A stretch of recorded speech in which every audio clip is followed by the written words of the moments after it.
तो नमस्कार दोस्तों, आज मैं फिर से एक वीडियो लेके आया हूँ। और जैसा कि आपको वीडियो के थंबनेल पर देखने से पता चल ही गया होगा कि मैं किसकी वीडियो बनाने वाला हूँ। तो स्टार्ट हो जाए। तो आज हम बात करने वाले हैं भागनाथ मंदिर बागेश्वर धाम सरकार की और धीरेन्द्र शास्त्री जी के बारे में। आजकल इनका नाम बहुत आगे चल रहा है, तो मैंने सोचा इन पर वीडियो बना दी जाए कि क्या इनका काम है और क्या क्या क्या क्या चीज़ के कारण इनका नाम है, और सारी चीज़ हम इस वीडियो में बताने वाले हैं। अगर हम धीरेन्द्र कुमार शास्त्री का जीवन परिचय के बारे में बात करें तो एमपी के छतरपुर जिले के गढ़ा में राम कृपाल गर्ग व सरोज गर्ग के घर 4 जुलाई 1996 को धीरेन्द्र शास्त्री का जन्म हुआ। 12वीं कक्षा तक पढ़े लिखे धीरेन्द्र शास्त्री हनुमान जी के भक्त हैं। दावा करते हैं कि बालाजी की कृपा से वो लोगों के मन की बात जान लेते हैं और उनका समाधान बताते हैं। धीरेन्द्र शास्त्री के बाद दादा भगवान दास गर्ग भी ये काम करते थे। वे भी मंगलवार और शनिवार को गांव के हनुमान मंदिर में दिव्य दरबार लगाते थे। गांव गड़ा को वही हनुमान मंदिर बागेश्वर धाम के नाम से जाना जाता है। धीरेन्द्र शास्त्री पहले अपने माता पिता के साथ गांव में भगवान सत्यनारायण की कथा सुनाया करते थे। अगर हम बागेश्वर धाम सरकार के इतिहास के बारे में बात करें तो उनके बारे में जानते हैं। इस लेख में हम आपको मध्य प्रदेश के इस प्रसिद्ध तीर्थ स्थान के बारे में जानकारी देने जा रहे हैं।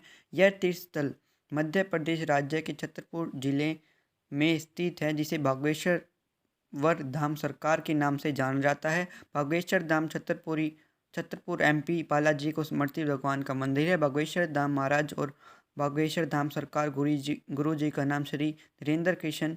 इस प्रसिद्ध मंदिर में बागेश्वर धाम महाराज के दर्शन के लिए विभिन्न क्षेत्रों से हजारों की संख्या में लोग आते हैं और उनका दुख दर्द दूर करने के लिए धीरेन्द्र शास्त्री को, अगर हम बात करें कि वो इतनी चर्चा में क्यों रहते हैं तो उसके बारे में जानें। तो लोगों का कहना ये है, और बड़े बड़े यूट्यूबर्स का भी ये कहना है कि वो अपने भड़काऊ भाषणों के नाम से जाने जाते हैं।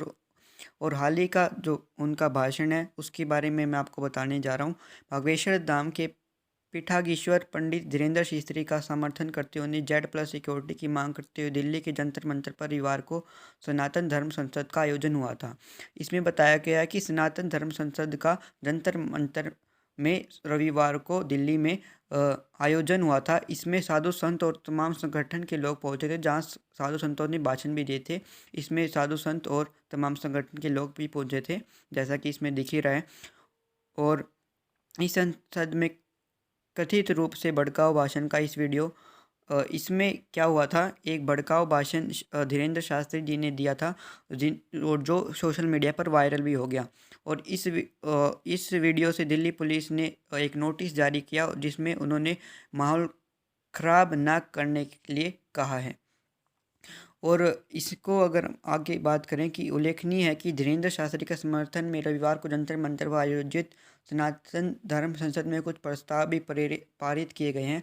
और इस धर्म संसद में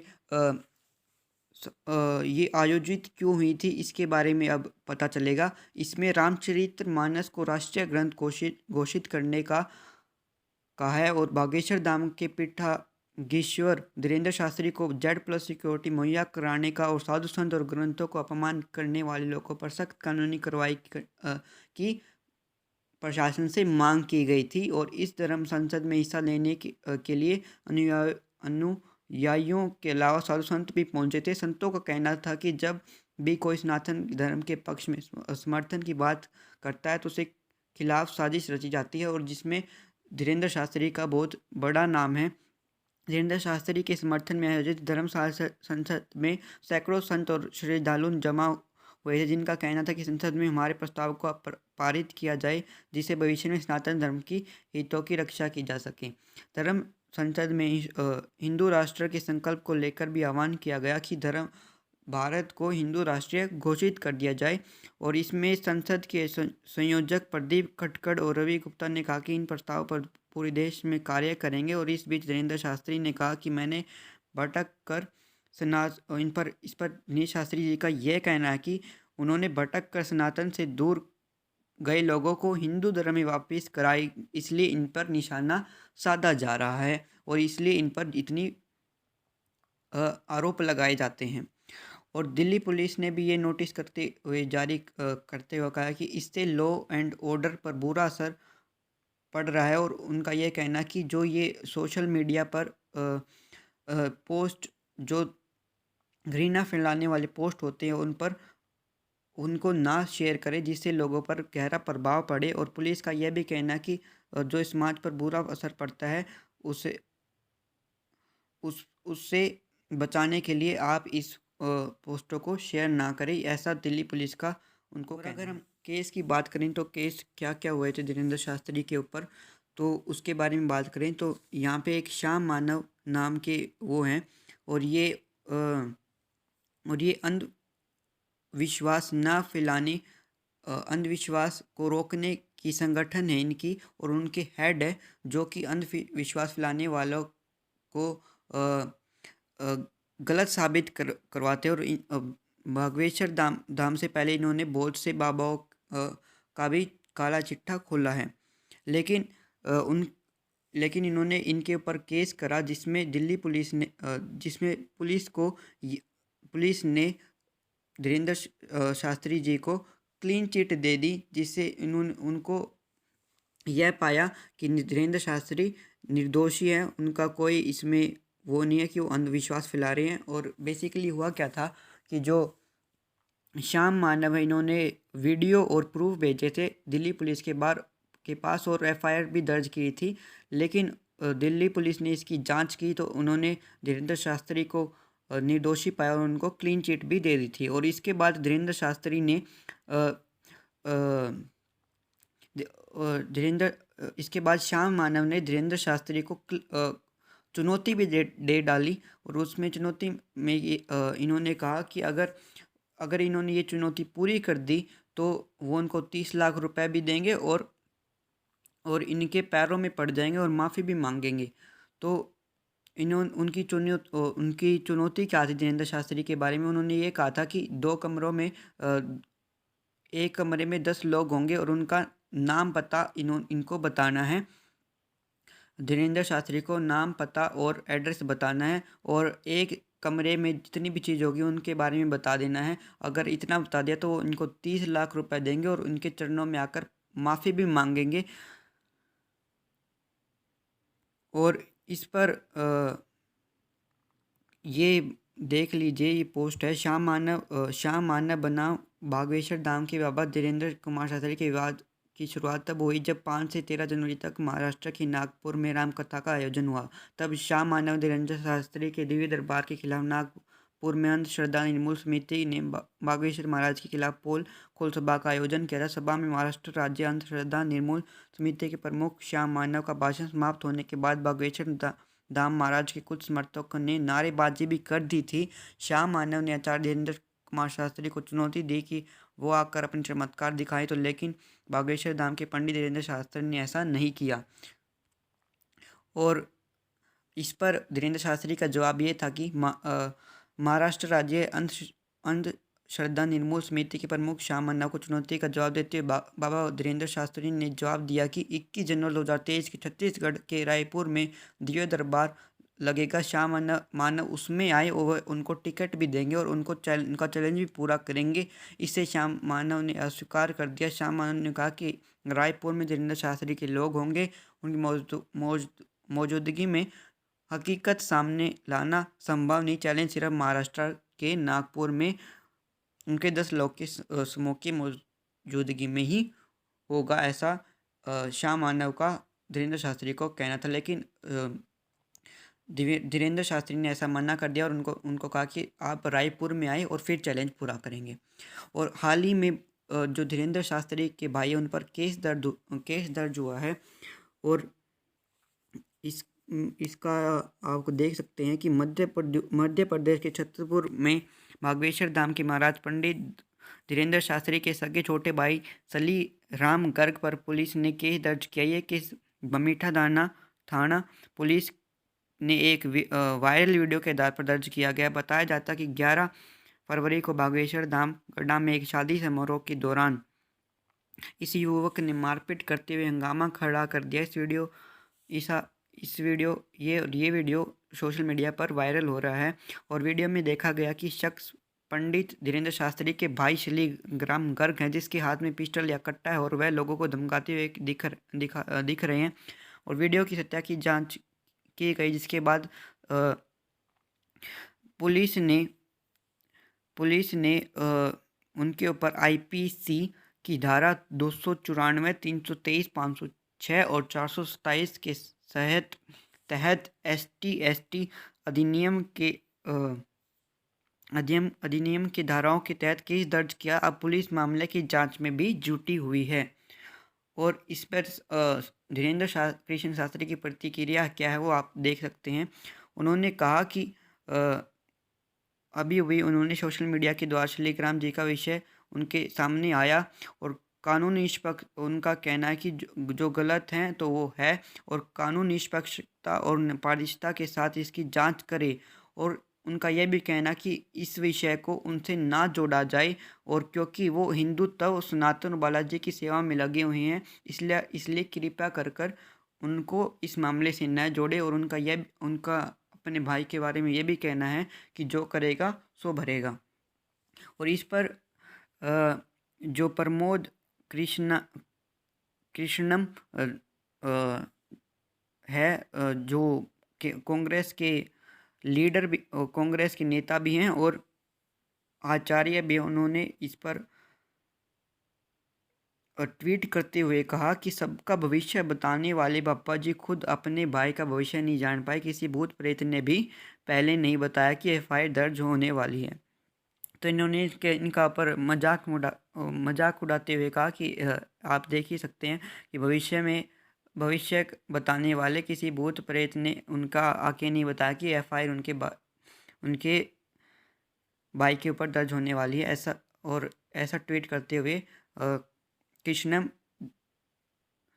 प्रमोद कृष्णम ने धीरेन्द्र शास्त्री को अगर हम शक्तियों की बात करें कि धीरेन्द्र शास्त्री के पास ऐसी क्या शक्तियां कि सारे लोग वहाँ के उनके पास जाते, तो हनुमान चालीसा में एक श्लोक आता है, अष्ट सिद्धि नवनिधि की दाता स्वर दीन जानकी माता, इसमें साफ दिख रहा है कि जो हनुमान जी के पास है, हनुमान जी के पास अष्ट सिद्धि और नवनिधि है।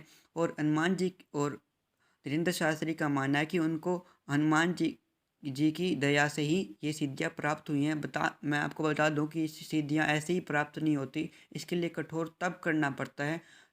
चाहे तो ऐसे हो या फिर भगवान की आपकी पर दया हो तो भी सिद्धियाँ प्राप्त हो जाती हैं। और इस पर डॉक्टर विवेक बिंद्रा, जो बड़ा बिजनेस के CEO हैं, उनका जब इंटरव्यू हुआ चैनल वालों ने लिया, तो उन्होंने कहा कि ये सिद्धियाँ सही में होती है और इससे इलाज भी होता है, और ये सिद्धियाँ चमत्कारी भी होती है जिनसे इलाज हो सकता है।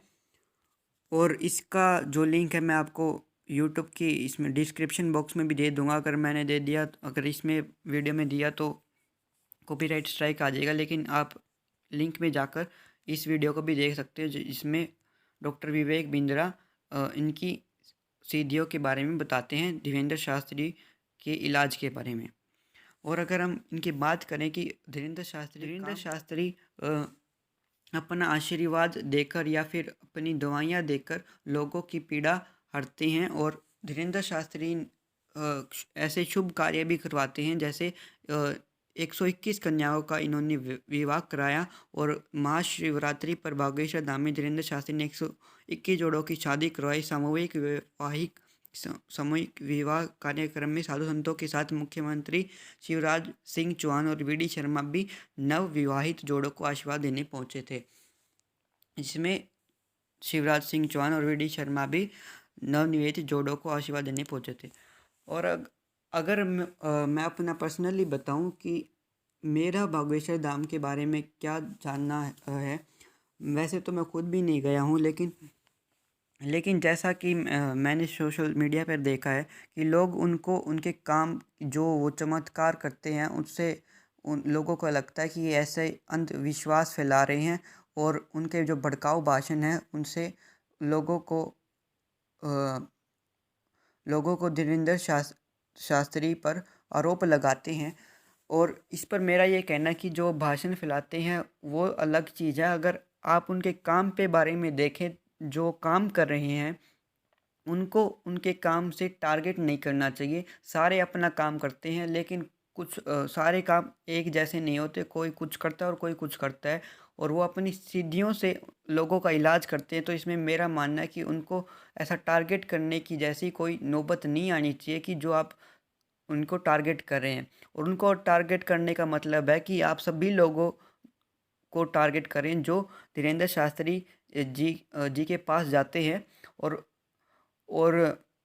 उनकी उनको टारगेट करने का मतलब है कि आप उनकी श्रद्धा को भी टारगेट कर रहे हैं। जो मैं मेरा ये मानना है कि इनमें सब सनातनी ही क्यों फंसते हैं।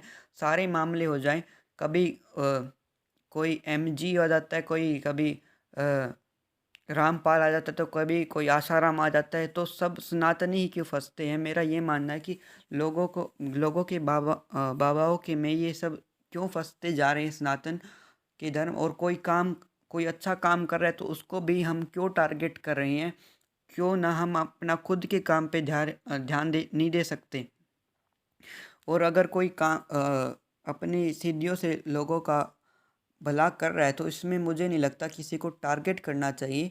हाँ, वो बात अलग है कि जो उनका भाषण है वो भाषण से लोगों को तकलीफ़ है, वो वो उनकी अपनी मान्यता है कि सनातन धर्म के बारे में, उसमें मैं कुछ नहीं कह सकता। लेकिन जो उनके काम के बारे में टारगेट करना है तो मैं लोगों से गुजारिश करूँगा कि उससे उनके काम पे बारे में टारगेट ना करें। और कई यूट्यूबर्स का और कई बड़े बड़े लोगों का मानना है कि अगर वो इतने ही हुआ तो रो में क्यों नहीं शामिल हो जाते, या फिर सरकार सरकार को पहले ही बता दे कि कौन आतंक आतंक फैलाने वाला कौन नहीं।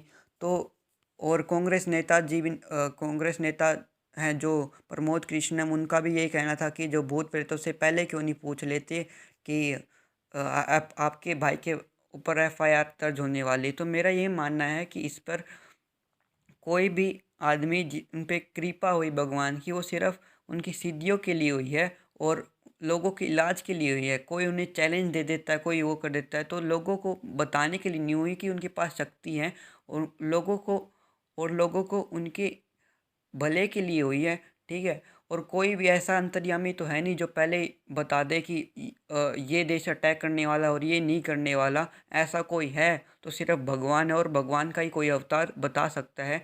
ऐसे नॉर्मल आदमी की तो बस की बात नहीं है जो बता देगा।